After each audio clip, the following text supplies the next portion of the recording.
I streamed was 25 minutes ago, which implies that it did eventually start streaming. Hmm. Well, that's good. I can hope. Why is it saying high encoding?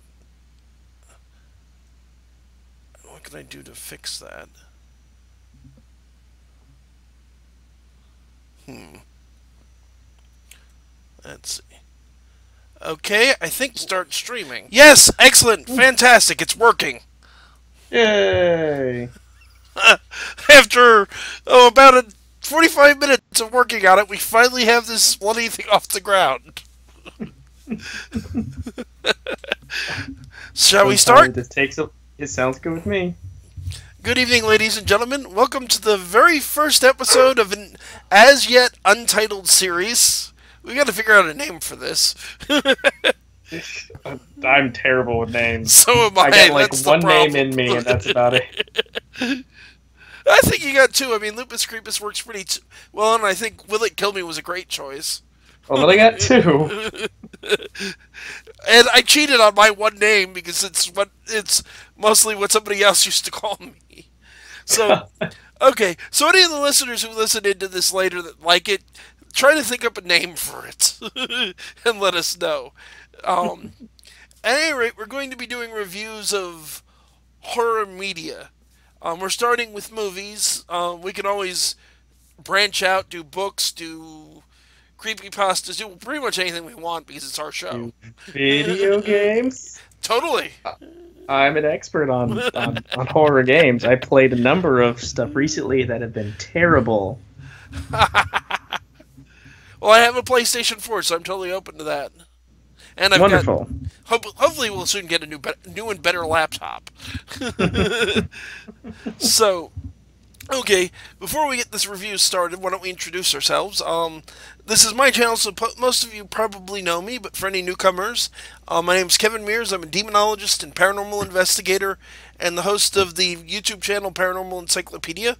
We also do live radio broadcasts on YouTube every Thursday night, 6:30 to 7:30 Eastern Standard Time.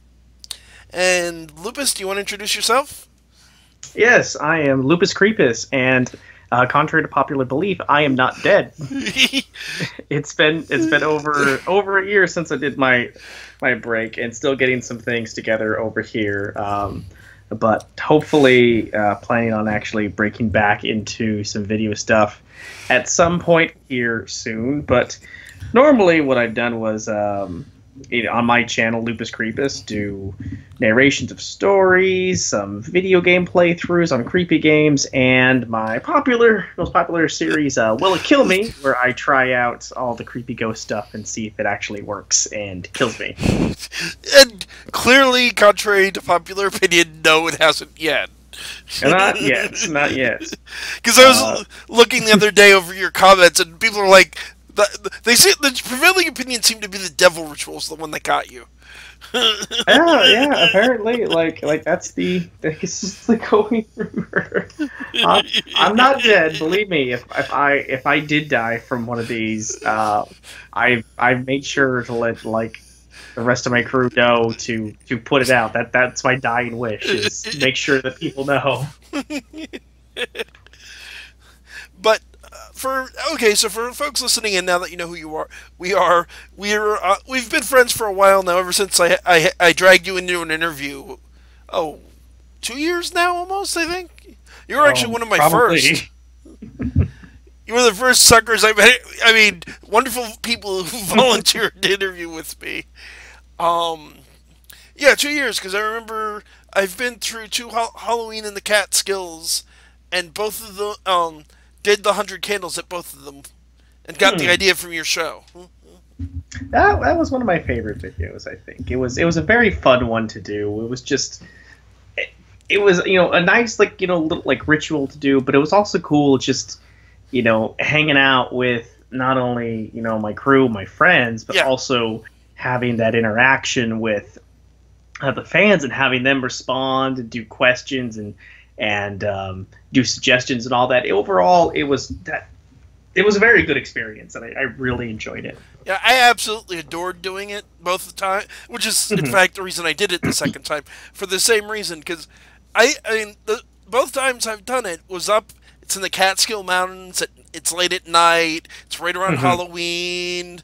You got this gathering of people all taking turns telling scary stories, and it's just such a cool experience. Hmm. What I found funny is it took us 4 hours to get through 100 stories, and up to the last story, weird stuff kept happening. But we tell the last story, and nothing happened. It's like, okay, somebody's screwing with us.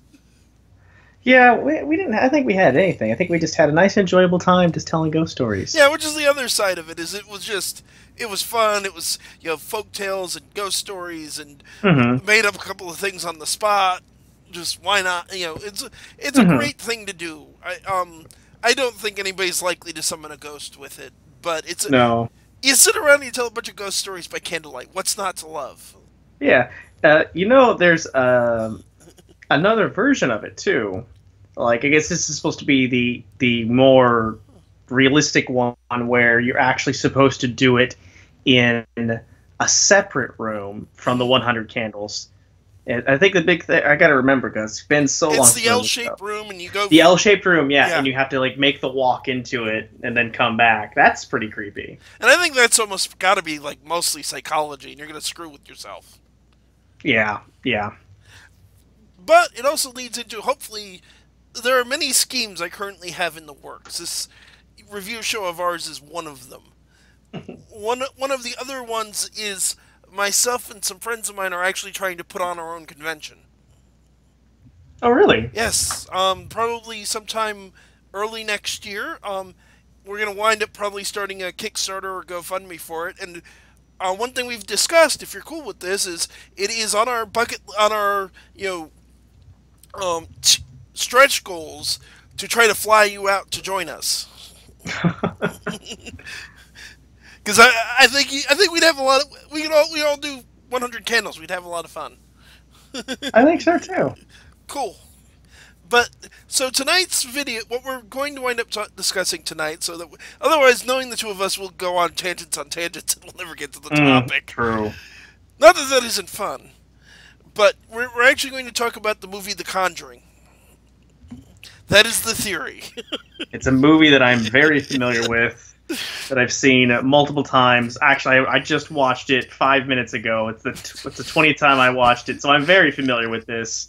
Oh And yes, completely have not forgotten everything on the story. we can recite the whole thing from memory, but we're not going to Oh do yeah, that because we don't want to bore people. I know a lot of facts about this movie. I know its running time is 112 minutes. I know its budget was 20 million. And it made it back in spades. It actually made It did. 100 It did. million. It made 300 million. 319.5 million. I totally don't have the wiki page up to remember the plot. It makes it one of the most successful R-rated horror movies ever made. In fact, Hmm. And it was a good movie. It oh was a yeah, good movie. it's an enormous amount of fun. As we'll wind up getting into, it's based on a true story. Hmm. Unfortunately, I wanted to research the true story, but I've been meaning to do that for ages, and I still haven't gotten around to it. But on the other hand, I've met Ed and Lorraine Warren, who are the investigators involved in the case. Which And is so awesome. oh yeah, sadly Ed passed away in 2006, but Lorraine is still out there and kicking, and Good, God good. bless her for it. Um, They're I mean, they're kind of like they're big shots. oh yeah, They're the people. Like, when I mean, I knew of them even before this movie came out. I mean, like, they're big names, and to be able to actually have met them, yeah. that's really cool. Well, my mentor as an investigator was Lou Gentili, who was Ed's last student. Mhm. So way back in like my college days, when I first got into demonology as opposed to just chasing ghosts, I got Mhm. to see them do a lecture. And then years later, when I was working with Lou, they're doing lectures all over Pennsylvania. And I'm like, wait, this one isn't that far from me. I drive out to this college, and I'm waiting in line with gotta be at least 100 other people. And I see Ed go through, I see Lorraine go through, I see the people from the college go through and lose at the tail end, and he goes to the one lady who works for the college. He's with me. So I get swept in behind them. I don't have to pay for my ticket, and I wound up spending like the first 10 minutes or so sitting in the second row talking to Ed. That is so awesome. It was, and I have to say, the guy, it was like talking to your grandpa. He's one of the nicest people I ever met. And you see it in the movie. He was a very nice guy, and he one thing I've heard about him, although I haven't experienced it because I didn't get to meet him for very long. Apparently, he's somewhat infamous with people who've worked for him for a sense of humor. But I mean, I would agree. Overall, I think it's a really good movie. Oh yeah.